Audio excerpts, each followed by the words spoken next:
Let's get a little scary now. Clearly, there are much more to object-oriented programming than what we talked about yet, and there are many things that you'll probably never use in the future. There are also many things that are really big words about big theoretical notion, but when you get down to it, you'll see that it's not that complicated. So, first, let's be a little frightened. Let's see that in some languages everything is an object. .NET, by example, has no variable. In fact, when you want an integer, you have to declare an object of type integer. Everything, absolutely everything, is an object. So clearly we are far from it in W language, and the reason for that is mostly because, well, we were not using object at the time when the W language was first developed. And PCSoft has always been very good at keeping your code valid, contrary to other languages where you have a new version coming out and you have to throw away everything before. .NET is a perfect example.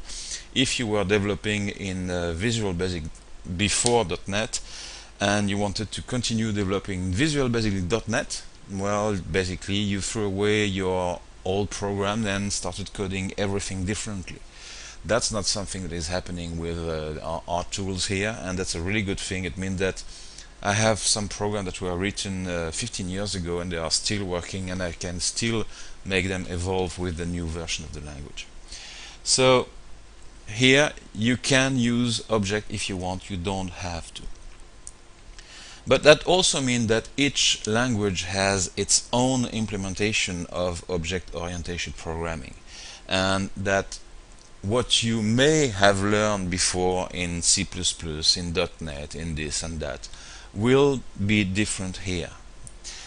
If you try to do the same thing than in the other language, if you arrive saying, oh, but it has to do that because it's standard, no, it's not. There's no such thing as a standard in the software world or anywhere else that I was able to look at.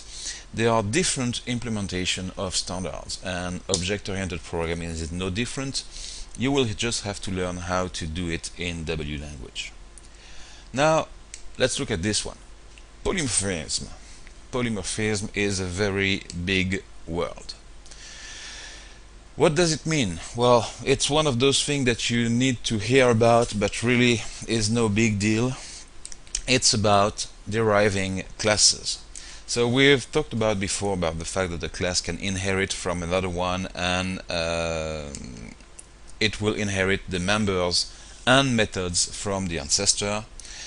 And of course, if it inherits all that, it can use all that, but if it does only that, then it's the same class, which means that the new class that is inheriting from another one is going to add functionalities.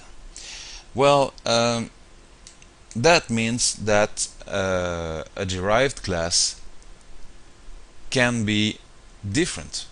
And how can it be different? Well, mostly it's going to do the same thing, otherwise it wouldn't inherit from the previous one, but it's going to do some things differently. And let's start with an example. If we consider the regular variable that we have in any language, any variable like integer, real, and string, by example, you have a function called plus. Well, clearly the meaning of the plus is the same whether it's integer, real, or string. It means that you're going to add two variables. But also the code is completely different. Well, your string, when you add two strings, you are concatenating them. When you add to integer, you're doing a mathematical operation. And when you're adding real, you're doing operation on both decimal and integer parts. So clearly the plus is the same, the logic is about the same, but the code of the plus function is going to work on different types of variable and do different things. Well, in a class, it's exactly the same thing. You can redefine an existing method and give it the same name that a method that was available in the ancestor, but it will do something else.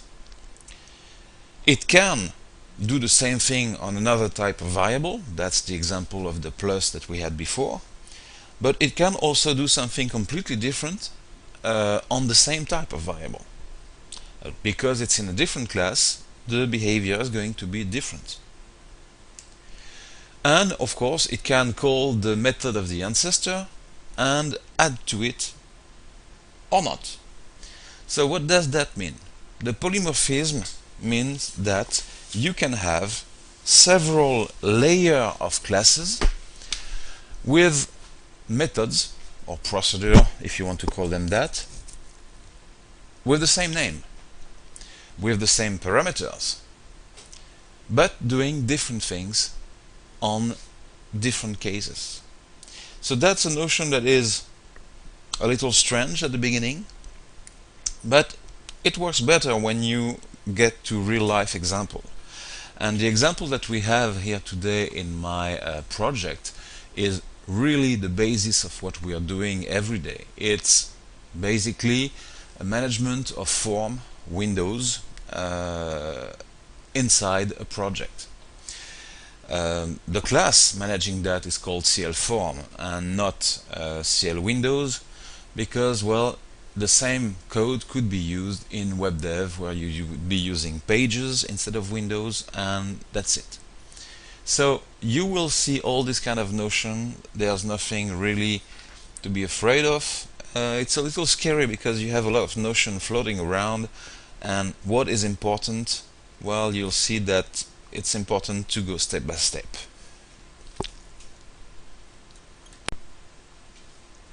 So, when should you use object-oriented programming instead of regular procedural programming that you've been using for years? Well, let's see when you can use it and when you should use it. First, why would you create a class?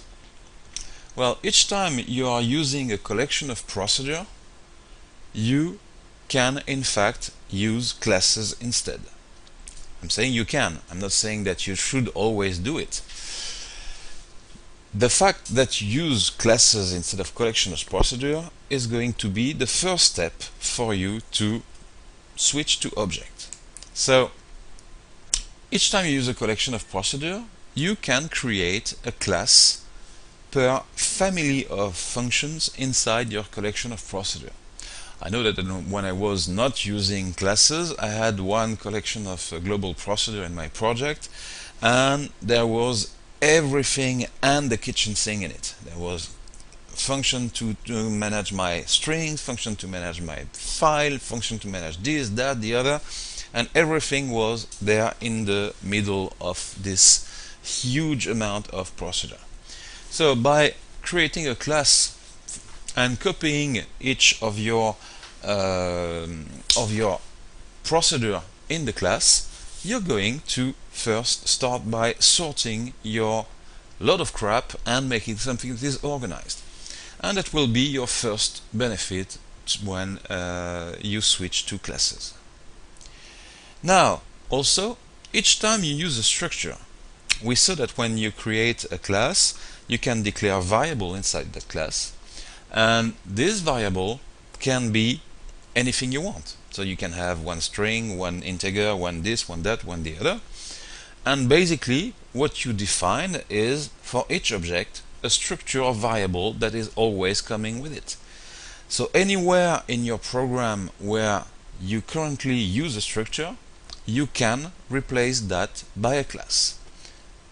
A structure, after all, is nothing but a class without any specific methods. Think about that one. The class is a collection of procedure with a structure of variable in front of it. If you don't put any procedures, you have a structure. If you don't put any variable, you have a collection of procedure. So basically the class is both a collection of procedure and a structure. So it means that each time you're using one of those, you can use a class instead. Each time you want to code something very generically, that's for me the second level of programming, when you stop coding for one specific case and you try to code something that you're going to use and reuse and reuse and reuse.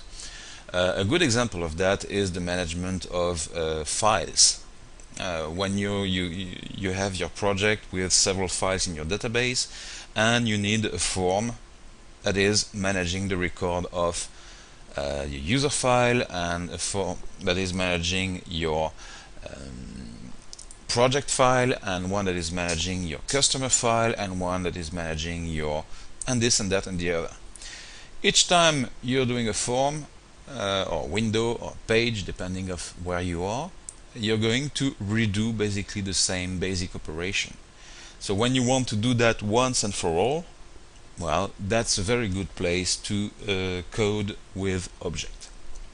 Object is really good to code generically, and that is exactly the example that you have today with my project. We're going to look at a class that is meant to manage any type of record. Also, each time you want to reuse a group of procedure in a hierarchical way, it's basically the class that is going to give you that possibility. With the collection of procedure, everything is mixed up. With the classes, you can see that you can create a group of procedure in a class and reuse that in something else that needs that function. An example you had earlier, you had the CL email class in charge of sending emails.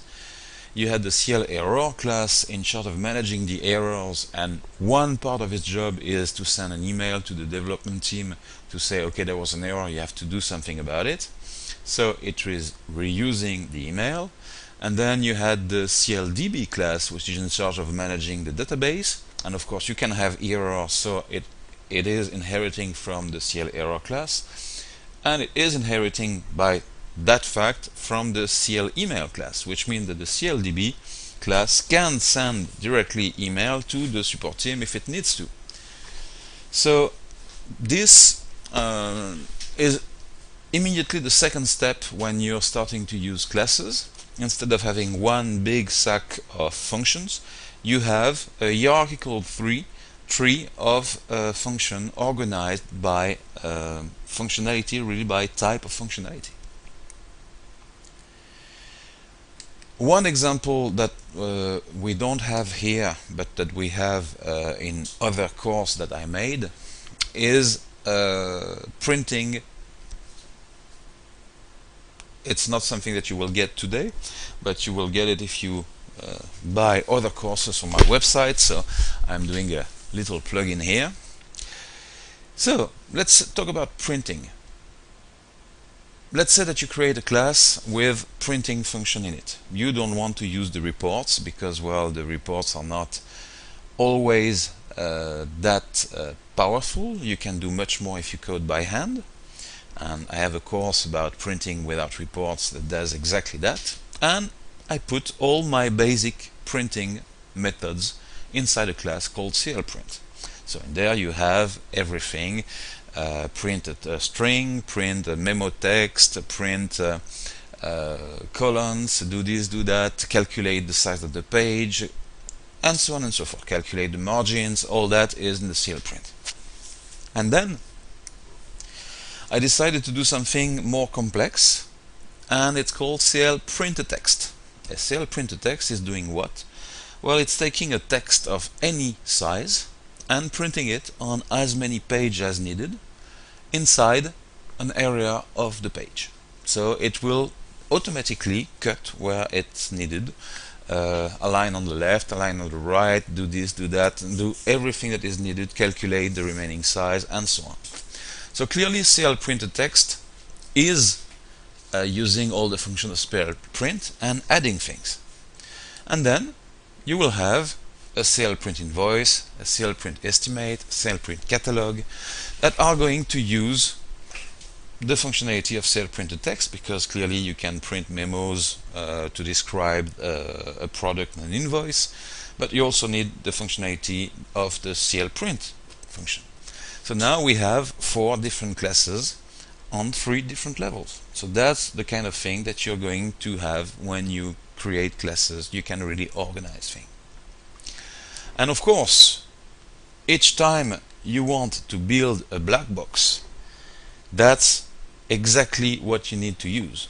Even if you just want to do that, if you want to take something that was in a global procedure and say, okay, I'm going to put all my procedure in that thing, but some of them I don't want anybody to use, well, that's exactly what you're going to do with a black box, with a class. So that is when you can use it immediately without any problem. You can start by modifying your project and little by little adding classes to them, just in order to organize things. At that point, there's nothing scary, it's very easy. And you can, little by little, introduce benefits.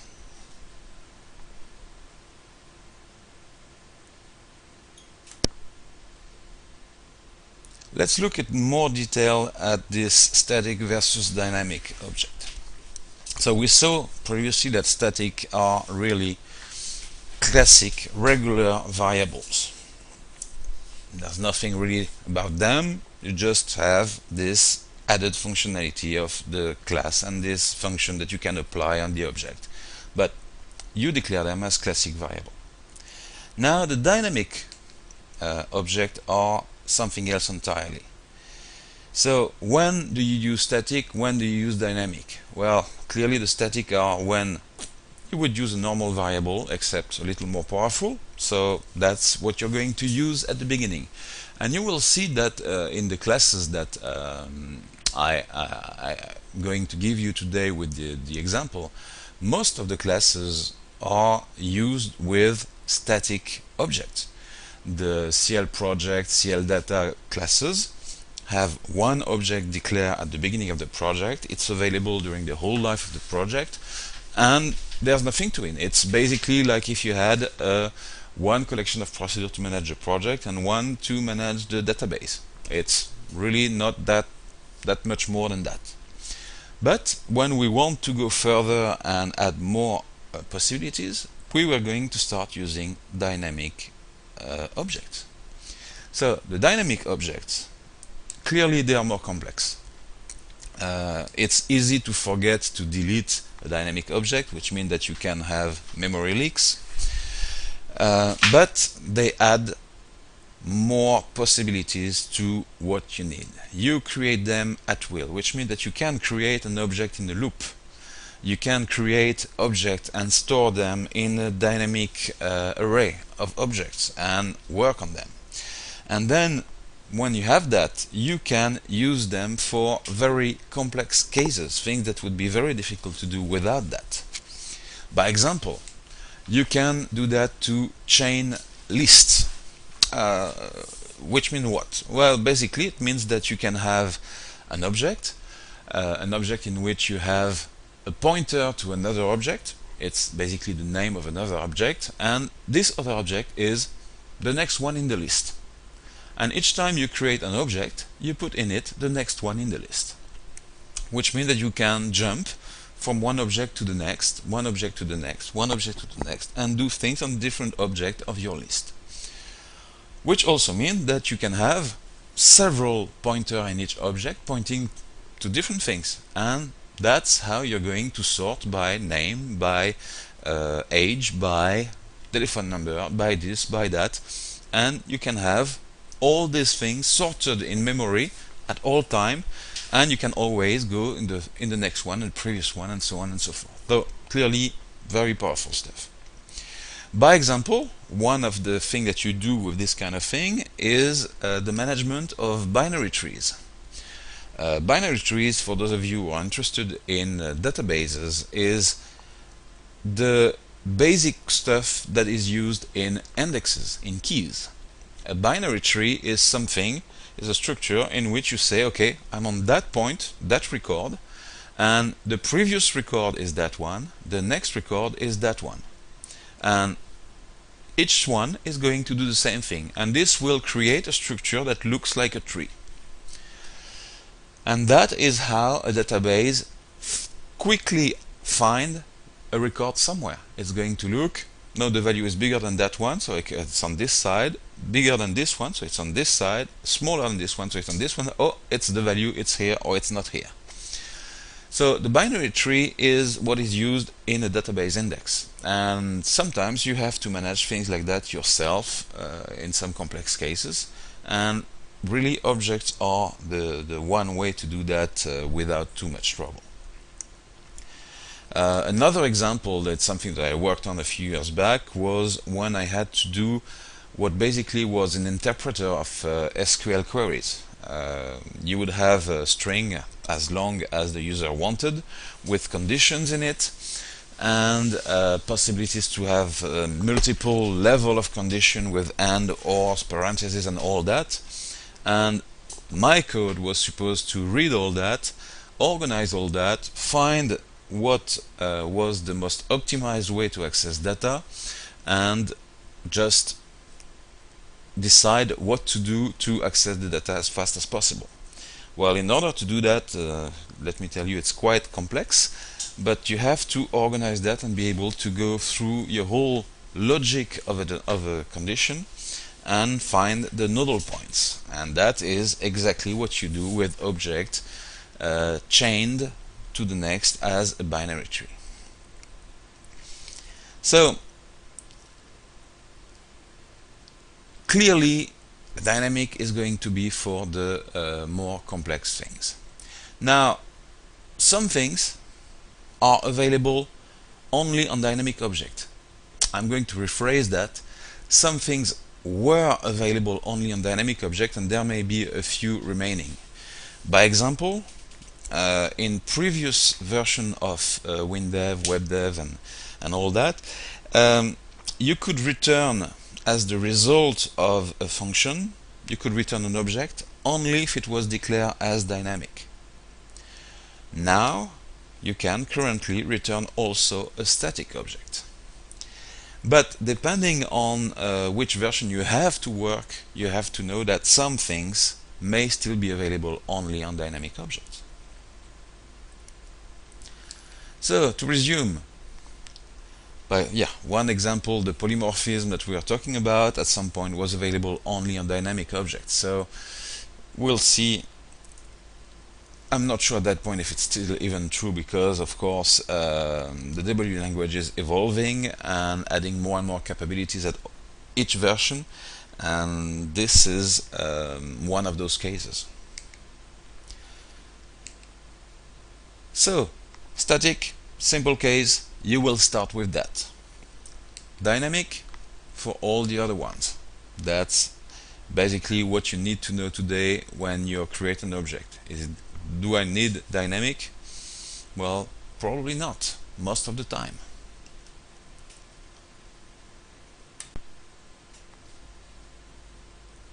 We saw previously that in the example that are coming with the project today, we have several classes that are inheriting from other ones. So the question is why?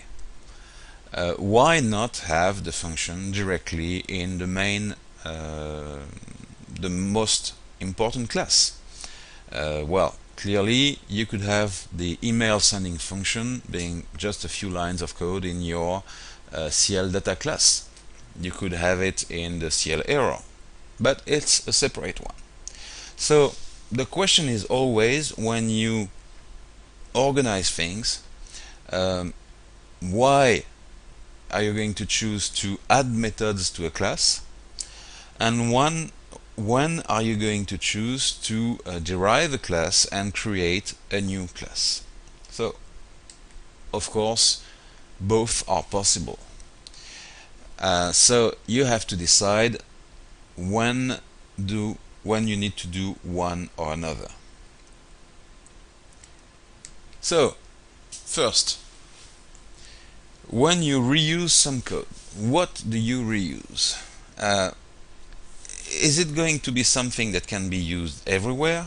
In that case, if it's a separate class, you can just call it from everywhere, inherit from it everywhere.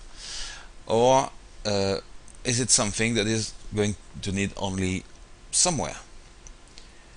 Can a subset of method be used by or for something else?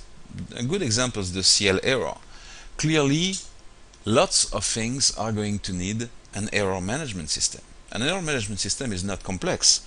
It's something where you can store your last error, from where you can get your last error at another level of the code. What did happen? Okay, there was an error, but what was the detail of the error and all that? Where the error can be recorded either in the log file locally or sent via email and so on and so forth. But all these are really standard functions. So that's a very good candidate to create a class, do just that, and then everywhere you need an error management system, you just inherit from the CL error class. Of course, when you start coding something, you don't always know that this is going to be reused. You don't always think about it. So you can always later extract the different method managing the error and the variable, put it in another class and inherit from it. And just that's something that I did several times. I started by one class. I said, okay, but I need that part in something else. So let's extract it, inherit from it here, and inherit from it there. And of course, as usual in development, you can go from one extreme to the other. And believe me, I've seen people doing both. I've seen people having a class with 300 methods in it, doing everything and the contrary in the same class, and lots of things that were absolutely not related in my opinion, but 300 methods in a class, believe me, it's really hard to find something. And I've also seen people saying that basically if you add a method, you add a class. 70 different classes derived from each other, each working at a specific level, and with very little added value with each level of class. So what is the right way of doing it? Well, the answer is, as usual with me, there is no one right way. Just keep it simple.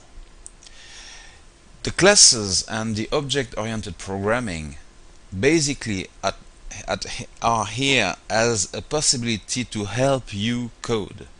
It's not there to complicate your work. So you need to find some middle ground where you feel comfortable, where you're able to easily find back your method. By example, if you're looking for the hadd method, there's a good chance that it's going to be in the database management class. If you have to find the hadd method in the CL transform class or CL error class, there is a problem. So try to keep things simple, try to keep things organized, and really look at your code and say, okay, how do I explain that to somebody? Is it possible to explain that in a few sentences, or do I need 3 weeks to have somebody start working on my code? That's generally a good test of simplicity and clarity to know, can you explain it easily?